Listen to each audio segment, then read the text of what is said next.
চল। তোর জন্য এরকম হয়েছে। তুই এখানে এসে আমাকে ডাকছিস। চলে যা এখান থেকে। যখনই আসি তখন মার মার মার। ভিডিও গেম নিয়ে রিবাইতে ব্যস্ত। রিবাইতে। কখনো মক্তবে রিবাইতে যায় না, কোচিংয়েও যায় না। রিবাইতে কি আর রিবাইতে। করবো, যাই চলে যাই। রিবাইতে রিবাইতে। রিবাইতে। সোজা যা সোজা সোজা। এখন বামে।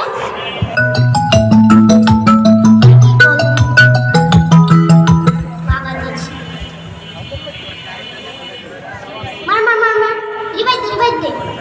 রিবাইতে রিবাইতে। Kali revive deh. মার মার মার মার। Kali marah revive deh. Agresif. ডানা যা এখন ডানা যা।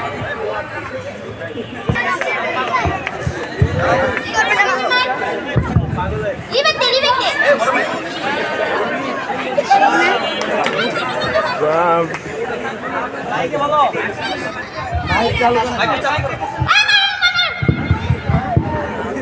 ডাইনে যা ডাইনে যা। গুলি কর গুলি কর। জিতছি পারছি না।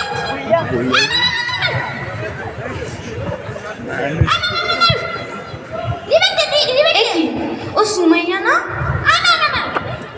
ডাইনে যা ডাইনে যা। ওর কি অবস্থা হয়েছে?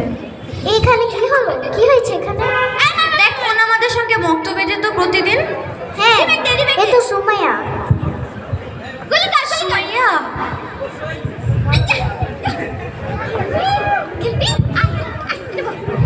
দেখছিস ওর কি অবস্থা হয়েছে। আসসালামু আলাইকুম। ওয়ালাইকুম আসসালাম। এই তোমরা এখানে কি করতেছো? হুজুর আমরা মক্তবে যাচ্ছিলাম, তখনই দেখলাম ও এখানে বসে কি সব করছে। কে এটা?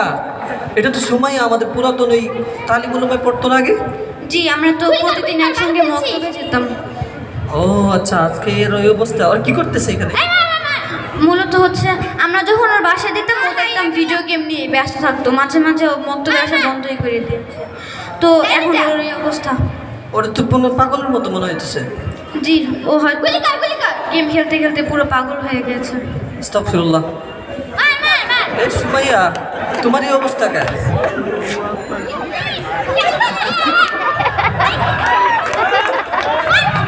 হাত পেলে যাই। আচ্ছা আমি তো তোমার উস্তাদ, ওই যে আমি তোমাকে পড়াইতাম। এই সুমাইয়া, ডাইনে যা। গুলি কর গুলি কর। তুই এর কোলে না ওদিকে যা। এই এদিকে যা এদিকে যা। ভালো করছিস। আচ্ছা সুমাইয়া, এই শোনো, ঠিক আছে তুমি ওই যে তোর সাথে আমি কথা বলবো না, যা এখান থেকে।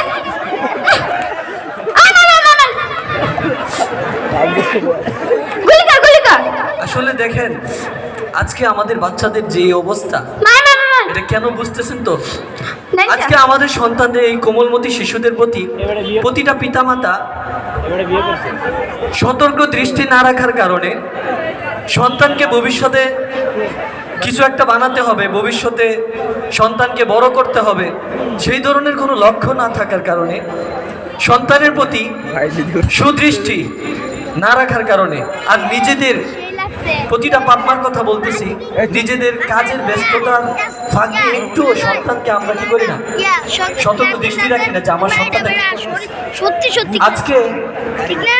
যদি প্রতিটা বাবা মা তার সন্তানকে খেয়াল রাখতো, নিজের কাজের ব্যস্ততার ফাঁকে ফাঁকে একটু সন্তানকে ভালো পড়াশোনা করাইতো, একটু দিক নির্দেশনা দিত, তাহলে আজকে এরকম সময়ের মতো এরকম পাগল দেখতে হতো না। ভবিষ্যতে এরাই তো জাতি কান্ডারি হবে, কিংবা এরা জাতির। যাই হোক, আমরা যদি এই অবস্থায় শিশুদেরকে রেখে দিই, আগামী প্রজন্মটা আমরা একটা মূর্খ প্রজন্ম পাবো। ধন্যবাদ।